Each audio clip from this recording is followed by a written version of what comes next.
Very good morning.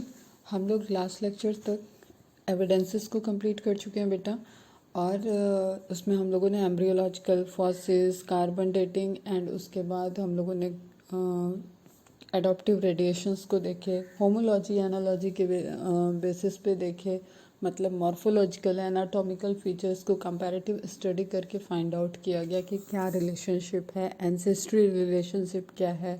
उसमें हम लोगों ने देखा कि डाइवर्जेंट इवोल्यूशन है या कन्वर्जेंट इवोल्यूशन है। ठीक है, क्वेश्चन सेंड करना आंसर मुझे, example of convergent evolution and example of divergent evolution. ठीक है, birds wing and bats wing is in which kind of comparison follow the convergent evolution, and in which kind of comparison, in which respect to follow the divergent evolution. birds wing and bats wing. तो bird की wing और bat की wing किस case में convergent या homology को show करेगी और डाइवर्जेंट होमोलॉजी को शो करेगी या कन्वर्जेंट एनालॉजी को शो करेगी। क्लियर है। फिर हम लोगों ने एडॉप्टिव रेडिएशंस देखे, जिसमें डार्विन फिंचेस देखा, मार्सुपियस देखे। अब मार्सुपियस के रिस्पेक्ट में आंसर सेंड करना कि when convergent evolution has been reported in the case of marsupial study। ठीक है, convergent evolution कब होगा, and two examples of convergent evolution। Now next is biological evolution। As the name indicate, biological evolution means biological organism से related कुछ यहाँ पे theories होंगी। Again हम डार्विनिज्म को देखेंगे। डार्विनियन थ्योरी ही अभी तक जो है that is the basis of our study. Evolution को जो स्टडी हम लोग कर रहे हैं पूरा, वो डार्विन ने क्या कहा उसके सराउंडिंग में ही अभी चल रही है study. Clear. And it is fact कि जो अब तक की थ्योरी में जो सबसे ज़्यादा अप्रोप्रिएट थ्योरी है, रिलेटेड थ्योरी है, ऑल्दो कि बहुत सारा अपोजिशन है, इसके डिफरेंट ग्रुप हैं जो इसको अपोज किए, बट फिर भी डार्विन की थ्योरी एक्सेप्टेड है क्योंकि उसको डिनाई नहीं किया गया है। क्लियर। तो डार्विन की थ्योरी हम लोग फिर से देखेंगे और उसके एक लेवल हाई देखेंगे कि यहाँ पे क्या एप्लीकेबल है। ठीक है, नेचुरल सिलेक्शन हमने देखा थोड़ा सा, तो यहाँ पे नेचुरल सिलेक्शन का क्या थ्योरी है, सर्वाइवल ऑफ फिटेस्ट के लिए क्या लॉ अप्लाई होगा, रिप्रोडक्शन की रिक्वायरमेंट है, वेरिएशंस की क्या रिक्वायरमेंट है। क्लियर। तो evolution by natural selection in a true sense would have started when cellular forms of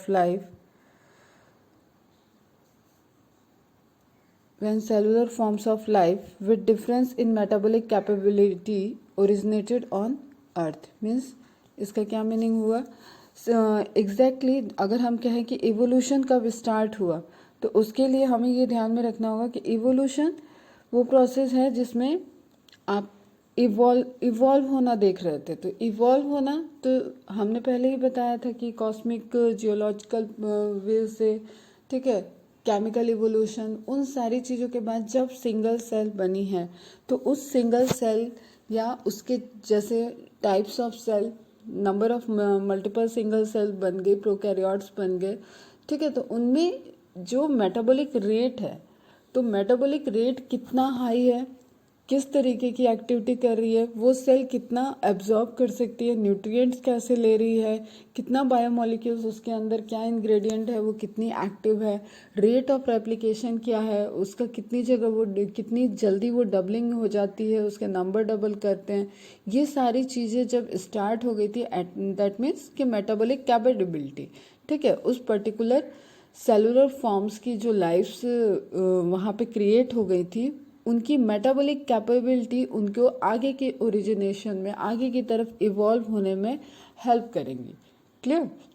अब जस्ट सपोज कि किसी की मेटाबॉलिक एक्टिविटी काफ़ी हाई है, उसका rate of division, rate of replication high है, तो ऑब्वियसली उसका नंबर बढ़ेगा। क्लियर। किसी की मेटाबॉलिक एक्टिविटी में ऑक्सीजनिक इन्वायरमेंट हो गया, वो बहुत ज़्यादा ऑक्सीजन प्रोड्यूस कर रहा है, फोटोसिंथेसिस रेट साइनोबैक्टीरिया का हाई है, उस केस में क्या होगा, उनकी अबंडेंस बढ़ेगी। ठीक है, हमारा जो एटमॉस्फेयर है बन रहा है जो अर्थ पे, जहाँ पे उनका सर्वाइवल है, उस केसेस में उनकी अबंडेंट, तो एक तरीके का कंपटीशन, एक तरीके का कौन ज़्यादा सर्वाइव कर सकता है, वो तो वहीं से स्टार्ट हो गया। The essence of Darwinian theory about evolution is natural selection. जो बेसिक है, जो डार्विन थ्योरी का एसेंस है, वो क्या है? Natural selection. ठीक है। एंड नेचुरल सिलेक्शन हमें पता है, नेचुरल सिलेक्शन में क्या होगा, हमेशा जो हमारा प्रकृति है, जो नेचर है, वो एक चैलेंज देगी, एक एग्ज़ाम लेगी, और उस एग्ज़ाम से जो क्वालिफाई कर जाएगा वो सेलेक्ट हो जाएगा। क्लियर? किसी भी टाइप का हो सकता है ये, टेम्परेचर वेरिएशंस, ह्यूमिडिटी वेरिएशंस, कोई इन्वायरमेंटल ड्रिफ्ट, कोई कंडीशन, ठीक है, किसी एडॉप्टेशन को जो इनिशिएट कराएगी, क्लियर, वेरिएशन को इनिशिएट कराएगी, तो that will go through the natural selection process. The rate of appearance of new forms is linked to the life cycle or the life span. अब अच्छा सा स्टेटमेंट है ये, मार्क करके रखोगे। जो रेट है, rate of appearance of new forms is link to the life cycle और द लाइफ स्पैन। अब हमें बहुत क्लियर है कि जो भी यहाँ पे रेट ऑफ अपीयरेंस आ रहा है या किसी की वेरिएशंस आना है, तो ऑफ कोर्स वो लिंक किससे होगा? उसके लाइफ स्पैन से। उसकी लाइफ साइकिल कितनी बड़ी है या कितनी छोटी है। ठीक है, देखो इसको इस तरीके से समझो, जो जितने साइकिल, अगर हम किसी चीज़ की स्टडी 10 दिन में कर रहे हैं, तो जो 10 दिन में डबल हो सकता है, या 10 दिन में जिसकी लाइफ साइकिल कई बार रिपीट हो रही है, जिसका पूरा लाइफ स्पैन कंप्लीट हो रहा है, जिसकी रिप्रोडक्टिव एबिलिटी बहुत जल्दी रिटेन हो जा रही हो, वो ज़्यादा से ज़्यादा सर्वाइव करेगा। ठीक है, उसकी पॉपुलेशन ज़्यादा बढ़ेगी, उसका एग्जिस्टेंस जो भी कह लो सब्सटेंस, न्यूट्रिटिव सब्सटेंस प्रेजेंट है, उसके लिए वो डोमिनेंट हो जाएंगे। क्लियर? या उन पे स्टडी करना इजी है, या उनमें वेरिएशंस ज़्यादा फास्ट आएंगे। क्लियर? तो microbes that divide fast have the ability to multiply and becomes millions of individual within hour. अब हमें पता है कि जैसे ई कोलाई का डबलिंग टाइम मैंने बताया था कि 20 मिनट्स हैं, तो इसी तरीके से अगर हम माइक्रोब्स पे स्टडी करें, माइक्रोब्स को देखें कि वो इन्वायरमेंट में किस तरीके से ग्रो कर रहे हैं, या क्या है उनका उस पर्टिकुलर पॉपुलेशन में क्या रेशियो है, तो ऑब्वियसली माइक्रोब्स का number of microbes in compare to जो भी हम यूकैरियोटिक का स्टडी करेंगे उसके कंपेयर में हाई होगा। क्लियर? तो अ कॉलोनी ऑफ बैक्टीरिया से A growing on a given medium has built-in variation in terms of ability to utilize a feed component. अब यहाँ पे एक्सपेरिमेंटल एनालिसिस होगी। ठीक है, ये जो लिखा हुआ है ये तो हम एक बार पढ़ लेते हैं। इसको प्रूफ के लिए रेप्लिका टेस्टिंग, ठीक है, रेप्लिका मतलब पेट्री प्लेट पे रेप्लिका कॉलोनी बना के उसकी टेस्टिंग की गई थी। वो एक्सपेरिमेंट हम लोग फिर देखेंगे। तो यहाँ पे क्या कह रहा है, ए कॉलोनी ऑफ बैक्टीरिया, जिसको ए कॉलोनी बोल रहे हैं, growing on a given medium. हम लोग को पता है अगर हम लेबोरेटरी में अगार के मीडियम पे ग्रो कराएंगे तो वहाँ पे बैक्टीरियल कॉलोनी ग्रो करेगी। ठीक है, और हम कोई बैक्टीरिया का स्ट्रेन, प्योर स्ट्रेन अगर चाहिए हमें, तो उसको हम लोग ऑर्डर करके जो माइक्रोब सप्लाई करते हैं उनसे ले लेते हैं, तो वहाँ पे वो प्योर स्ट्रेन देते हैं उस पर्टिकुलर बैक्टीरिया के कॉलोनी का। क्लियर? तो वो कैसे आएगी, उनके पेट्री प्लेट्स वगैरह या जिस भी तरीके से वो भेजें उसको आप इनोकुलेट कर लोगे तो उसकी नंबर ऑफ कॉपीज आपको मिल जाएगी। क्लियर? तो a colony of bacteria growing on a given medium has built in variation in terms of ability to utilise a feed component. कितना फीड कंपोनेंट वो यूटिलाइज कर रहे हैं उसके बेसिस पे हम वहाँ पे वेरिएशंस देख सकते हैं, ग्रोथ देख सकते हैं, ग्रोथ कर्व वहाँ पे फॉर्म हो रहा होगा just because of doubling, replication and utilization of that particular nutrient. A change in the medium composition should bring out only part of the population. अब जस्ट सपोज कोई चेंज कर दिया गया, यही तो नेचुरल सिलेक्शन होगा ना। नेचुरल सिलेक्शन क्या है, अर्थ ने, हमारी एटमॉस्फेयर ने, नेचर ने कोई एक चैलेंजेस दिया। इट मीन्स कि जो नॉर्मली चल रहा था उससे कोई एक एबनॉर्मलिटी आ गई। क्लियर? तो उस एबनॉर्मलिटी को अब कौन फेस कर पाएगा, जिसके अंदर वो कैपेबिलिटी होगी। क्लियर? तो उस केस में अगर हमने मीडियम को चेंज किया, अब जस्ट सपोज इस मीडियम में कोई एंटीबायोटिक ऐड कर दिया, तो उस मीडियम में कौन सर्वाइव कर पाएगा, जिस पर्टिकुलर माइक्रोबियल। अब माइक्रोबियल कॉलोनीज का यहाँ पे एक ऐसा प्लेट ले ले जिसमें number of copies, number of different type के बैक्टीरिया प्रेजेंट हो, किसी के पास उस पर्टिकुलर एंटीबायोटिक का रेजिस्टेंस होना है, और किसी का, जैसे हम लोग सेलेक्टेबल मार्कर के लिए यूज़ कर रहे थे, मार्कर पॉइंट ऑफ व्यू से यूज़ कर रहे थे, वही चीज़ यहाँ है कि उस एंटीबायोटिक रेजिस्टेंस प्लेट पे वो ग्रो कर पाएगा, वही ग्रो करेगा जिसके पास एंटीबायोटिक रेजिस्टेंस होगा। क्लियर?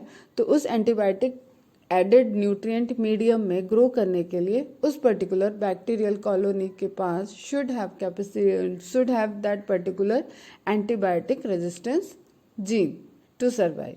क्लियर है? और जिसके पास नहीं होगा वो पूरी डिके हो जाएंगी, डिस्ट्रॉय हो जाएंगी, डेथ हो जाएगी उनकी।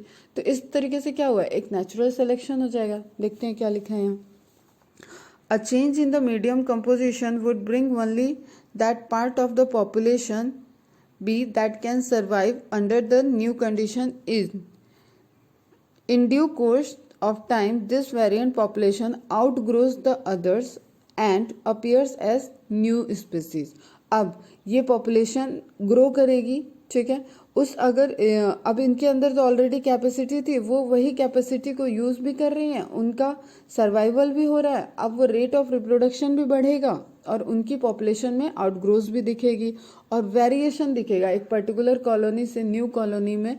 अब वो जिस चीज की रिक्वायरमेंट है, उस एंटीबायोटिक रेजिस्टेंस जीन की रिक्वायरमेंट है, वो उसके ऊपर प्रोमिनेंट दिखेगा। जस्ट सपोज जैसे हम लोगों ने बात की थी कि जीन में सारे जीनोम में सभी प्रकार के जीन्स प्रेजेंट हैं, लेकिन वो एक्सप्रेस कैसे होते हैं, जैसे लीवर में लीवर के जीन एक्सप्रेस हुए, पैंक्रियाज में पैंक्रियाज के हुए, हार्ट में हार्ट के जीन एक्सप्रेस हो रहे हैं हार्ट के सेल्स में, हेपेटोसाइट का अलग एक्सप्रेशन है, तो वहाँ पे जीन एक्सप्रेस अलग कर रहे हैं अपने आप को, लेकिन जीन सिक्वेंस सबके पास था। ठीक है, अब इसको ऐसे समझो जैसे सपोज कि कोई कंडीशन ऐसी आ गई कि 10-15 लोग एकदम नॉर्मली बैठे हुए हैं, ठीक है, और कोई चैलेंजेस ऐसे आया, जैसे एज्यूम करो कुछ भी कि कहीं पे आग लग गई या कुछ ऐसा हुआ कि बाढ़ का ही आ गया, बाढ़ आ गया, तो वहाँ पे कौन सर्वाइव कर सकता है, जिसके पास फायर से डील करने की ट्रेनिंग हो, जिसको कुछ ट्रिक्स पता है, जो अवेयर रहा हो कि कैसे आग लगती है तो कैसे बचा जाए, स्मोक से कैसे बचना है, ठीक है, भीगे हुए कपड़े को लपेट लेना है, ये सारी ट्रिक जिसको पता होगी कि किस जगह पे, जैसे सपोज बहुत सेफ्टी मेजर्स आते हैं कि कोई भूकंप आया तो आपको कैसे बचना है, तो आप किसी सॉलिड जो जैसे टेबल वगैरह का है उससे आप उसके नीचे आप अपने आप को कवर कर लो, तो वहाँ पे भी आप सेफ रह सकते हो। ठीक है, सेम वे में आप देखो कि जो चीजें हैं उसके बारे में जिसको पता होगी, इट मीन्स कि जिसके जीन के पास वो इंफॉर्मेशन हो कि किस तरीके से सरवाइव करना है, इंफॉर्मेशन एक्सप्रेस हो जाएगी। क्लियर? तो उसी तरीके से जिसके पास जिसको अब स्विमिंग आती होगी वो बाढ़ में बचेगा, जिसको सेफ्टी मेजर्स आएंगे वो आग से बच जाएगा, फायर लगने पे बच जाएगा, जिसको कुछ भी ऐसा जिसके अंदर वो एक्स्ट्रा चीज होगी, जब तक वो नॉर्मल पीपल के बीच में है, नॉर्मल बिहेव कर रहा है, नॉर्मल दिख रहा है, लेकिन कोई ऐसा चैलेंज आया जिसमें उसकी कैपेबिलिटी को दिखना है। ठीक है, जैसे छोटा सा समझ लो कोई तुम क्विज कॉन्टेस्ट खेल रहे हो, तो जिसको ऑलरेडी जीके की बहुत नॉलेज होगी वो वहां पे स्कोर कर जाएगा। कोई तुम कंपटीशन ऐसा देख रहे हो जिसमें बायोलॉजी का देगा, ऑब्वियसली मैथ्स के स्टूडेंट से तुम लोग जीत जाओगे। कोई सिलेक्शन के लिए अलग करने के लिए, जब तक हम बैठे हुए पूरे क्लास में हम 50 स्टूडेंट्स को बैठा दे, सब एक जैसे ही समहाउ सेम लगेंगे, हाइट वाइट सब, फिर भी एक पैरामीटर में डिवाइड कर सकते हैं, लेकिन कुछ अगर हमें उन्हें सिलेक्शन करने के लिए अब एक पैरामीटर चेंज करना है, तो उस पैरामीटर के लिए जो कंपैटिबल होगा वो सेलेक्ट हो जाएगा। क्लियर? तो यही चीज है यहाँ पे कि ए कॉलोनी बी कॉलोनी, ए कॉलोनी थी, सब ग्रो कर रहे थे, लेकिन बी एक चैलेंज दिया गया, तो अब उस ए कॉलोनी से एक कॉलोनी जो उभरती हुई दिखेगी या जो डोमिनेंट होकर ग्रो करती हुई दिखेगी, उसके पास कैपेबिलिटी होगी उस पर्टिकुलर चैलेंज में सरवाइव करने के लिए। क्लियर? तो अब जो सरवाइव करेगा उसका पॉपुलेशन आउटग्रोथ बढ़ जाएगा। This would happen within days, for the same thing to happen in a fish और fowl would take million of years as life span of these animals are in years। अब वही बात है कि अगर आप किसी एनिमल में इस चीज को स्टडी करने चाह रहे हो तो उसका लाइफ स्पैन ही इतना ज्यादा बड़ा है कि आपको कई साल, हजारों, लाखों साल लग जाएंगे उसके अंदर चेंज जो धीरे धीरे चेंज हुआ उसको ऑब्जर्व करने के लिए।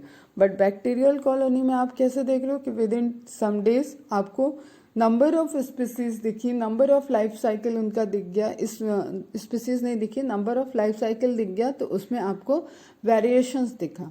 ठीक है, अब यहाँ सिंपली बाइनरी फिजन वेरिएशन नहीं लाएगा, यहाँ पे कौन सा लाएगा, कॉन्जुगेशन, ट्रांसडक्शन, ठीक है, जो सेक्सुअल मेथोडोलॉजी है, ट्रांसफॉर्मेशन, उन सारे मेथड से वेरिएशंस आएंगे। क्लियर, क्योंकि जीन लेवल पे चेंज होना चाहिए, तो ये पॉइंट एक ध्यान में रखोगे। Here this would happen within days. For the same thing to happen in a fish or fall would take millions of years, as lifespan of these animals are in years. तो यहाँ पे बेटा सब mark कर लोगे ये जो आपका स्पैन, लाइफ स्पैन से रिलेटेड चीज़ें हैं। ठीक है, अब क्या पैरामीटर से आप सेलेक्ट कर रहे हो। Here we say that fitness of B is better than that of A under the new condition. Fitness is related to what? The capacity of reproduce. ठीक है, न्यू जनरेशन को फॉर्म करने के लिए जो कैपेसिटी है दैट इज फिटनेस। ठीक है, एक पर्टिकुलर स्पीसीज जो सरवाइव कर रही है वो कितनी फिट है, मतलब वो उसकी रिप्रोडक्टिव कैपेसिटी कैसी है, वो कितनी जल्दी रिप्रोड्यूस कर सकती है अपनी न्यू जनरेशन को। क्लियर, तो बी ज़्यादा फिटेस्ट हुआ, बी की new generation, B population out growth बढ़ाया उसने, बी का सर्वाइवल रेट हाई है, जिसका सर्वाइवल रेट हाई है वो डिपेंडेंट है, वो न्यूट्रिशन ज़्यादा यूज़ कर रहा है, उसकी जो लाइफ स्पैन है उसको कंप्लीट वो फास्ट कर रहा है, तो वहाँ पे क्या होगा, फिटनेस शो कर देगा वो। ठीक है, तो here we say that fitness of B is better than that of A under the new condition. Nature select for fitness. One must remember that the so-called fitness is based on characteristics which are inherited.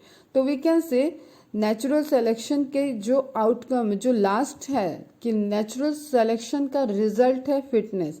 ठीक है, पहले natural selection होगा then fitness आपकी आएगी। ठीक है, तो one must remember that the so called fitness is based on characteristic which are inherited. कौन से कैरेक्टरिस्टिक इनहेरिटेड हुए, जो नेचुरल सिलेक्शन में रिक्वायर्ड थे। ठीक है, जैसे सपोज आग लगी तो कौन आगे बढ़ेगा, कौन आगे बढ़ जाएगा, जिसको आग से बचने की चीज़ें पता होगी। बाढ़ आई है तो कौन आगे उसमें से सरवाइव करेगा, जिसको तैरना आता होगा।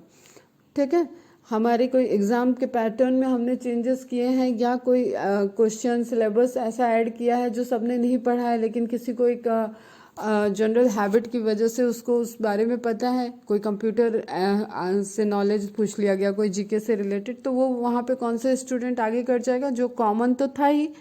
ठीक है, just suppose physics chemistry bio पढ़ रखा था लेकिन जीके आ गया, तो वो जीके में भी स्ट्रांग था तो उसकी रैंक ऊपर आ जाएगी। तो जस्ट उसके अंदर है और उस प्रॉपर्टी को आप नेचुरली सेलेक्ट करके इनहेरिट करना है। क्लियर, ठीक है, hence there must be genetic basis for getting selected and to evolve. Clear है, another way of saying the same thing is that some organism are better adapted to survive in an otherwise hostile environment.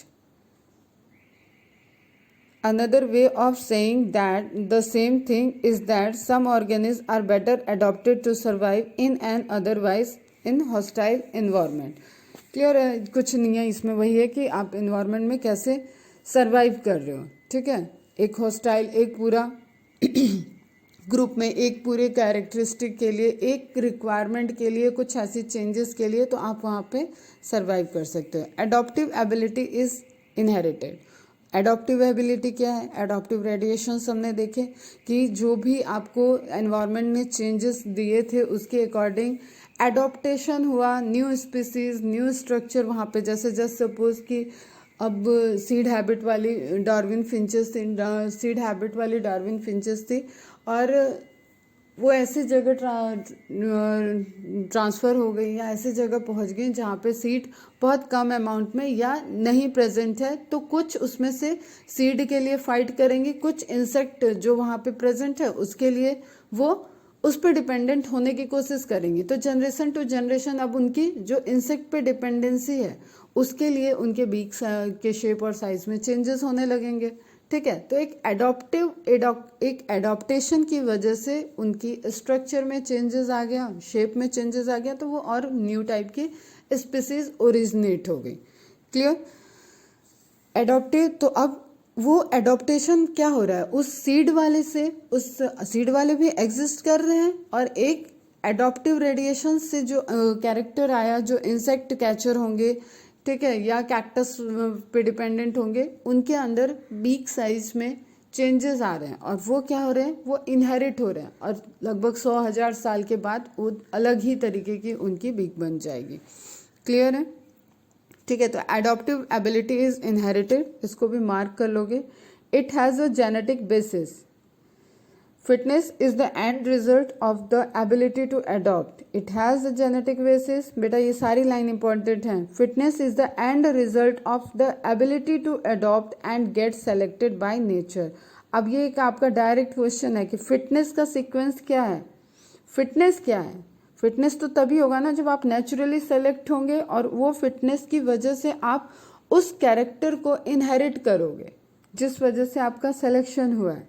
Clear? उस पर आपकी mechanism अब उस character को inherit pass on करेगी और ज़्यादा उसको वेरिएशन उसमें और एबिलिटी को शो करते हुए उस कंडीशन को एडॉप्टेशन एकदम प्रॉपर तरीके से हो जाएगा। जैसे मैंने बोला बीक की शेप एंड साइज चेंज हो रही है, तो वो जनरेशन टू जनरेशन बीक में बीक के जीन्स, जो बीक फॉर्मेशन के लिए जीन्स रिस्पॉन्सिबल हैं, उनमें इनहेरिटेंस का पैटर्न हो रहा है और एडॉप्शन हो रहा है। क्लियर? तो fitness is the end result of the ability to adopt and get selected by nature. क्या आप लाइन मार्क कर लोगे? Clear? Now branching descent and natural selection are the two keys concept of Darwinian theory of evolution. अब आपको यहाँ पे ध्यान देना है बेटा, ये भी आपका डायरेक्ट क्वेश्चन है। ब्रांचिंग डिसेंट क्या हुआ? जो अडॉप्टिव रेडिएशंस, जो ब्रांचिंग डिसेंट मतलब एक एंसेस्ट्री से रिलेशनशिप। हमने बोला ना कि हम कितना भी बड़ा क्लोज ट्री बना लें एंड एक डिटेल ट्री बना लें, अगर कि हम किससे किससे जुड़े हैं, तो हमें कई सारे एंसेस्ट्री रोज दिखेंगे, कई सारे हमें एंसेस्ट्री ब्रांच दिखेंगी। तो जहाँ जहाँ से डिसेंट, जहाँ जहाँ से एंसेस्टर में ब्रांच हो, ब्रांच फॉर्मेशन हो, जैसे जस्ट सपोज कि ठीक है ये है एक हम एंसेस्ट्री देख रहे हैं, इस पे अलग अलग branches, first, second, third, fourth, fifth, ठीक है, लेकिन यहाँ पे कोई एक कॉमन एंसेस्टर है, यहाँ पे एक कॉमन है, यहाँ पे एक कॉमन है, यहाँ पे एक कॉमन है। तो जिस भी ये जो ब्रांचिंग होती जा रही है, अब जस्ट सपोज इसकी यहाँ पे 2 ब्रांचिंग हो गई, यहाँ पे ब्रांचिंग हो गई, तो कितने भी लेवल पे हम देखें तो वहाँ पे एक हमें ब्रांचिंग डिसेंट हमेशा दिखेगा। Clear? Because we all are related to, या वी कैन से कि we all are originated from a single cell. तो हमेशा हमें एक ऐसा डिसेंडेंट ब्रांचिंग दिखेगा और नेचुरल सिलेक्शन दिखेगा। तो ये 2 ऐसे की कॉन्सेप्ट हैं जो डार्विन थ्योरी का बेसिस हैं, जो डार्विन ने थ्योरी दी और आज तक उसको रिजेक्ट न सहमत है पूरे, तो न ही पूरी तरीके से डिनाई कर सकते हैं। और ये अब तक की सबसे ज़्यादा अप्रोप्रिएट, ठीक है, थ्योरी है, जिसके फॉसिल स्टडी से भी, एविडेंसेस स्टडी से भी प्रूफ मिलते हैं। Now even before Darwin, a French naturalist, Lamarck, had said that evolution of life forms had occurred but driven by use and disuse of organs. He gave the example of giraffe who in an attempt to forage. चलो अभी Lamarck की theory की बाद में बात करेंगे। Lamarck की theory क्या थी कि एक्वायर्ड इनहेरिटेंस, मतलब एक ही जनरेशन में एक्वायर कर लिया कोई कैरेक्टर्स को। जैसे जस्ट सपोज जिराफ की गर्दन कैसे लंबी हुई, हम सबको पता है कि सर्वाइकल वर्टिब्री है, सर्वाइकल वर्टिब्री में 7 सर्वाइकल वर्टिब्री प्रेजेंट है। अब उन्होंने बार बार कोशिश की, ठीक है, जो लीफ की हाइट ज़्यादा थी उसको पाने की कोशिश की, तो उन सर्वाइकल वर्टिब्री और वहाँ पे पूरा बोन्स के स्ट्रक्चर में एलोंगेशन हो गया और उनकी नेक की लेंथ बढ़ गई और वो कैरेक्टर इनहेरिट हो गया। मतलब एक ही जनरेशन में वो सब कुछ हो गया और वो इनहेरिट हो गया। क्लियर? तो ये थ्योरी तो खैर डिनाई हो गई, लेकिन हम लोग फिर भी इस पर थोड़ा सा बाद में बात करेंगे। नाउ एक इम्पॉर्टेंट चीज़ है जो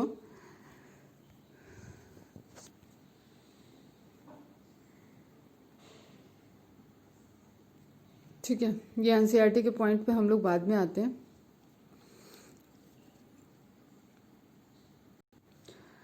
अब यहाँ ध्यान से देखो, जो सिलेक्शन के लिए प्रोसेस बताया कि रेप्लिकेट कर सकते हैं बैक्टीरियल इवोल्यूशन, बायोलॉजिकल इवोल्यूशन में बैक्टीरियल इवोल्यूशन हम फास्ट सिलेक्शन कर सकते हैं, उसके लिए ये फिगर इंपॉर्टेंट है कॉन्सेप्ट क्लियरिटी के लिए। तो bacterial evolution what allows bacteria to evolve so quickly a bunch of bacteria including a resistant variety. एक बंच है बैक्टीरिया जो पर्पल से ब्लू से शो कर रहा है नॉर्मल बैक्टीरियम, एंड ऑरेंज वाला आपको क्या शो कर रहा है, रेजिस्टेंस बैक्टीरियम। ठीक है, मैं थोड़ा लार्ज कर दे रही हूँ, पता नहीं वीडियो में कितना बड़ा दिखेगा। क्लियर? इमेजेस मैं सारे ग्रुप में शेयर कर दूंगी, डोंट वरी फॉर दैट। और जब भी लेक्चर सुनो तो एनसीईआरटी पास में रखो, एनसीईआरटी के ही पॉइंट्स दिखा रहे हैं, जो एडिशनल पॉइंट होगा वो हम शेयर कर देंगे। तो a bunch of bacteria including a resistance variety, normal bacterium, resistant bacterium, get bath in antibiotics, most of the normal bacteria die. अगर उसको हम किसी वही सेम तरीके से समझ लो कि ऐसा न्यूट्रिएंट मीडिया दे रहे हैं जिसमें एंटीबायोटिक ऐड है, पेनिसिलिन, ठीक है, एम्पॉक्सिसिलिन, उसको हमने ऐड कर दिया। अब वो क्या होगा, जिसके पास रेजिस्टेंस है वो सरवाइव कर देगा, और जिसके पास रेजिस्टेंस नहीं है वो डेथ हो जाएगा। और ऐसा भी हो सकता है कि एक दो बैक्टीरिया ऐसे हों जिस तक वो उसकी रेजिस्टेंस पूरी तरीके से उसको खत्म नहीं कर पाई हो। क्लियर? तो जैसे हम लोग एक बात कहते हैं कि पूरा अगर एंटीबायोटिक ट्रीटमेंट कंप्लीट नहीं करेंगे तो क्या हो जाता है कि कुछ बैक्टीरिया ऐसे रह जाते हैं जिन पे एंटीबायोटिक ने अफेक्ट नहीं किया, और वही बैक्टीरिया आगे जाके फिर रेजिस्टेंस हो जाते हैं। क्लियर? तो लेकिन इनकी नंबर काफ़ी कम दिख रही है अब इस प्लेट में, सेकेंड प्लेट में। थर्ड प्लेट में देख रहे हैं कि अब फिटनेस वाली लॉ अप्लाई कर देते हैं और डबलिंग स्टार्ट होगी। तो डबलिंग किसकी हो रही है, ज़्यादा फास्ट। देखो ब्लू भी डबल कर रहा है एंड ऑरेंज भी डबल कर रहा है, लेकिन पॉपुलेशन में ओवर ग्रोथ किसकी है, ओवरकम कौन हो रहा है पॉपुलेशन में न्यूट्रिशन के लिए, तो वो कौन सा हो रहा है, resistant bacteria. The resistant bacteria multiply and become more common. अब इस पॉपुलेशन में जो फ्रीक्वेंसी है, पॉपुलेशन हम लोग पढ़ेंगे हार्डी वियनबर्ग लॉ, वहाँ पे क्लियर होगा पॉपुलेशन का, बट इतना तो तुम लोग को समझ में आ रहा होगा कि नंबर ऑफ स्पीसीज, कौन सी स्पीसीज कितना ग्रो कर रही है, that is dependent of the rate of reproduction and competition जो हो रहा है, जो न्यूट्रिशन अवेलेबल है, जो फूड अवेलेबल है उसके लिए जो कैपेबल है, जो उसमें कम्पिटिट कर पा रहा है, और फाइनली नेचुरल सेलेक्ट हुआ उसका, और वो नेचुरल अगर सेलेक्ट हो चुका है उस पर्टिकुलर फिनोमेना में जो चैलेंजेस दिया गया, तो उसके बाद वो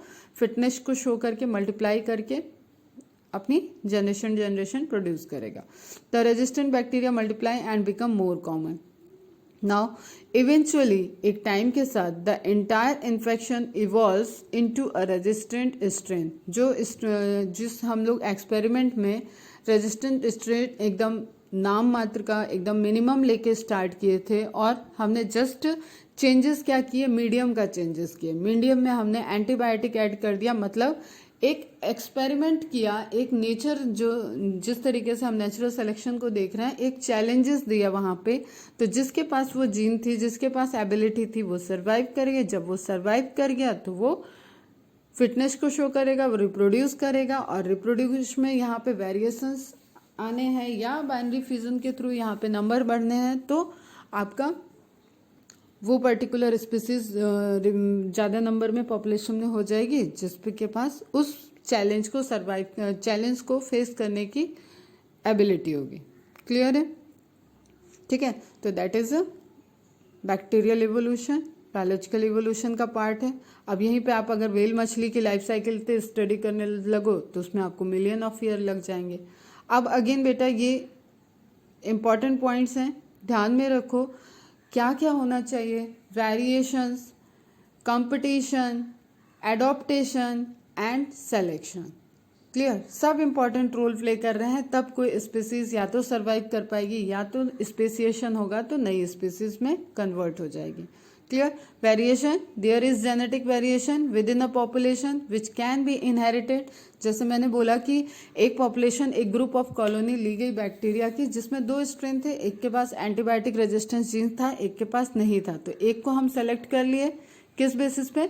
हमने एंटीबायोटिक का चैलेंज दे दिया, तो वो कॉलोनी जिसके पास एंटीबायोटिक रेजिस्टेंस था वो सेलेक्ट हो गया। क्लियर? तो वेरिएशंस होनी चाहिए, एक पॉपुलेशन में जेनेटिक वेरिएशन होनी चाहिए ताकि वो जो रिक्वायरमेंट आई है उसको दिखाने के लिए, ठीक है, उस भीड़ से अलग दिखे वो। जैसे तुम लोग क्वेश्चन सॉल्व करते होगे ना, ऑड वन आउट, तो ऑड वन आउट के लिए चैलेंजेस आता है, कुछ चीज कोई पैरामीटर आएगा कि आप किस बेसिस पे उसको ऑड को निकालो उसमें। जैसे 10 स्फेरिकल शेप की बॉल है और उसमें एक रेक्टेंगल शेप की रख दिए गए बॉल, कलर का कोई यहाँ पे पैरामीटर नहीं है, तो आप रेक्टेंगल के उसके शेप के बेसिस पे आप उसको, उस स्ट्रक्चर को हटा सकते हो। बॉल तो नहीं होगा, जस्ट क्यूब कोई रखा है तो आप उसको हटा सकते हो वहां से, ठीक है। तो सेम वे में आप एक जेनेटिक पॉपुलेशन देख रहे हो तो वहां पे वेरिएशंस होना चाहिए, उसके जेनेटिक जो उसकी जीन्स है उसमें वेरिएशन होना चाहिए। जो जेनेटिक रिकॉम्बिनेशन के रिजल्टेंट जीन्स में वेरिएशंस हैं उस वजह से वो सिलेक्शन को फेवर करें। Clear? Now competition, over production of offspring lead to competition for survival. This is based on the जो एक लॉ है कि अगर आप पॉपुलेशन बहुत ज़्यादा बढ़ रही है और न्यूट्रिशन फूड मटेरियल कम बढ़े, ठीक है, तो उस केस में आपको क्या करना पड़ेगा? कंपटीट करना पड़ेगा। तो जो उस न्यूट्रिशन के लिए कंपटीट करेगा वो सरवाइव कर देगा। तो ओवर प्रोडक्शन ऑफ स्प्रिंग, अब नेचुरली वो ओवर प्रोडक्शन हो रहा है, फिटनेस है, वो ग्रोथ कर रही है, तो अब जितना उसका ओवर प्रोडक्शन होगा उतना उसको सर्वाइवल के लिए कंपटीशन करना पड़ेगा। अब जो कंपटीट कर जाएगा वो सर्वाइव कर जाएगा। Clear? Now adaptation point of view से देखें तो एडॉप्टेशन क्या है? कैमोफ्लेज वाला जैसे एग्जांपल दिया हुआ है, ठीक है, मॉथ विंग वाला, तो उसमें हमें क्या दिख रहा है कि एक पर्टिकुलर फीचर की वजह से कुछ एडॉप्टेशन हुई है और जिसकी वजह से उसका नेचुरल सिलेक्शन हो रहा है। तो जैसे यहाँ पे देखो बर्ड्स हैं, वो समझ लो कोई इंसेक्ट ईटर बर्ड्स हैं, और वो अब यहाँ पे किसको बहुत प्रोमिनेंटली देख सकती हैं? ग्रीन येलो वाले बटरफ्लाई के जो लार्वा है उसको देख सकती हैं, या इस ब्राउन वाले को जो कि वुडन कलर का दिख रहा है? तो ऑब्वियसली जो डिफरेंट कलर का दिख रहा है उसको देख सकती हैं। तो किसको सेलेक्ट कर लेंगी? एज अ प्रे प्रीडेटर में वो किसको सेलेक्ट कर लेंगे? फूड मटेरियल, ये ब्राउन वाले बच जाएंगे, ठीक है। तो individual with beneficial adaptation are more likely to survive to pass on their genes. अब क्या हो रहा है? वो सर्वाइव कर रहे हैं, तो नंबर ऑफ पॉपुलेशन में नंबर ऑफ बटरफ्लाई हमें कौन सी दिख रही है ज़्यादा? ब्राउन वाली। क्यों? क्योंकि उनका सिलेक्शन हुआ, नेचुरली सिलेक्शन हुआ just because of the colour.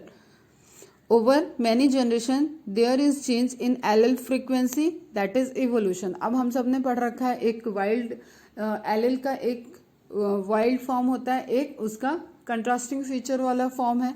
तो कंट्रास्टिंग वाइल्ड फॉर्म हमेशा नेचुरली एग्जिस्ट करता है एंड कंट्रास्टिंग फॉर्म जो है वो इवोल्यूशन को शो करता है, and that evolution is mutation. बाद में बात करेंगे उसको, ठीक है। तो यहाँ पे हमें दिख रहा है कि पूरा ओवरऑल एक फिनोमेना चल रहा है जिसमें सिलेक्शन है, कंपटीशन है, वेरिएशंस है, एडॉप्टेशन है, तब जाके कोई स्पीसीज जनरेट हो रही है या सरवाइव कर रही है या उसका फिटनेस साइट हाई है।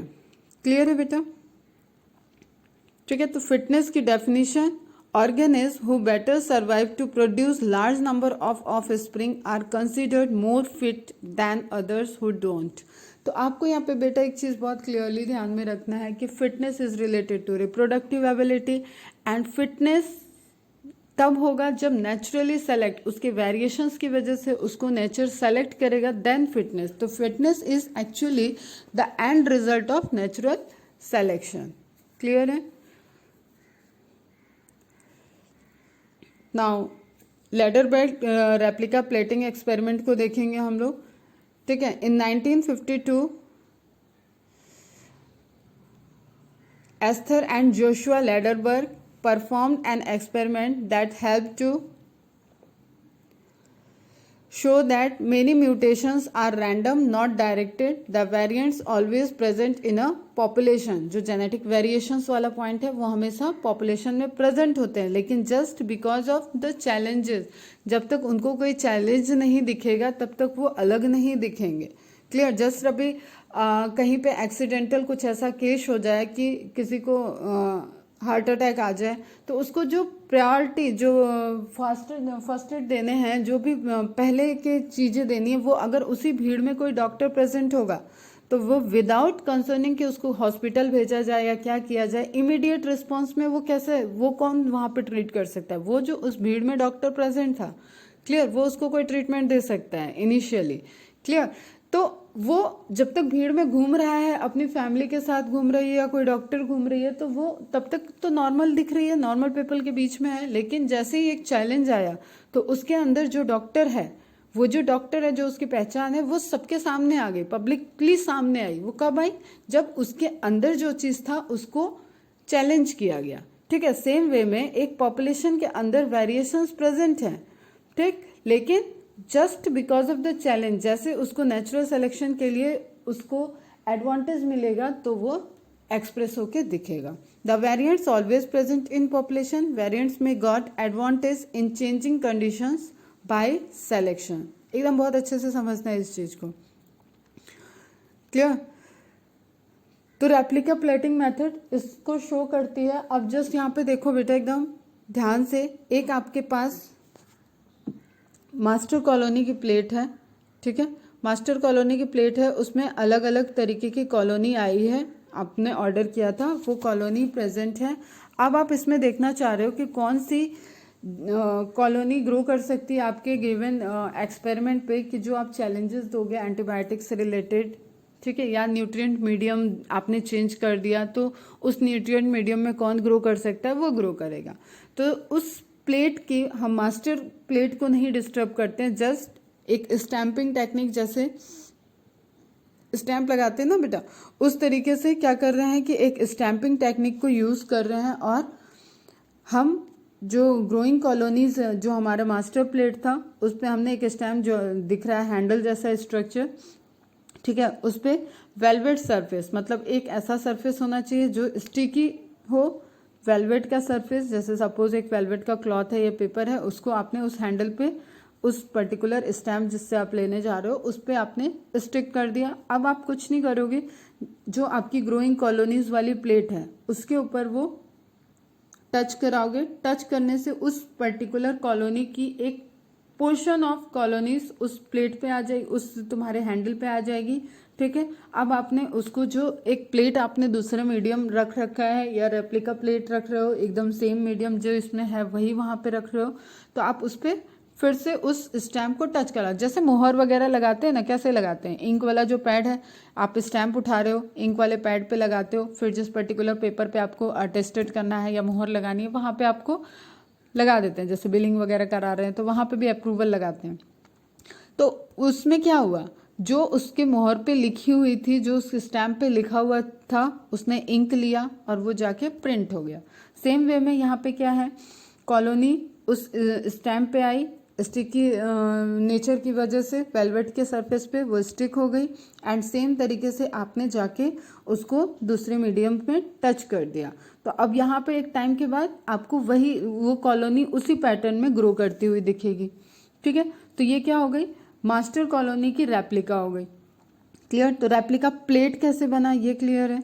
अब इसको हमें चैलेंजेस देना है. चैलेंजेस कैसे होगा, अगेन वही न्यूट्रिएंट मीडिया चेंज कर दो या उसमें कोई एंटीबायोटिक ऐड कर दो. तो इस पर्टिकुलर जो ये 5 कॉलोनीज तुम्हें डिफरेंट डिफरेंट दिख रही हैं, कॉलोनीज हैं. ठीक है? इसमें नंबर ऑफ बैक्टीरिया प्रेजेंट है. वो 5 कॉलोनीज में जिसके पास रेजिस्टेंस होगा या जिसके पास उस न्यूट्रिएंट मीडिया में सर्वाइव करने की कैपेसिटी होगी, वो ग्रो कर जाएगा. Clear? Here is the experimental setup for the Lederberg experiment. All you really need to know in terms of background information is that bacteria grow into isolated colonies on plate. अगर आप एक colony में grow करा रहे हो, एक plate में पूरा आपने फैलाया नहीं हुआ है, तो बैक्टीरिया जो मल्टीप्लाई करेगा उसको एक पर्टिकुलर एरिया में वो आइसोलेटेड कॉलोनी की तरह ग्रो करेगा. and that you can reproduce the colony from an original plate to new plates by stamping. And process को क्या बोला गया? Stamping, just like a stamp. The original plate with the cloth and then stamping empty plates with the same cloth. Empty plates मतलब वहाँ पे ये पूरा, अब ये सिस्टम कैसे होगा? स्टरलाइज्ड होगा, ठीक है। वो प्लेट जो है उसमें ऑलरेडी कोई माइक्रोब्स नहीं प्रेजेंट होना चाहिए। वो जो आप स्टैंपिंग के लिए वेलवेट पेपर या वेलवेट क्लॉथ यूज कर रहे हो उसमें कोई माइक्रोब्स नहीं प्रेजेंट होना चाहिए, उस स्टैम्प पे कुछ नहीं प्रेजेंट होना चाहिए, तब आप एग्जैक्ट रेप्लिका बना पाओगे।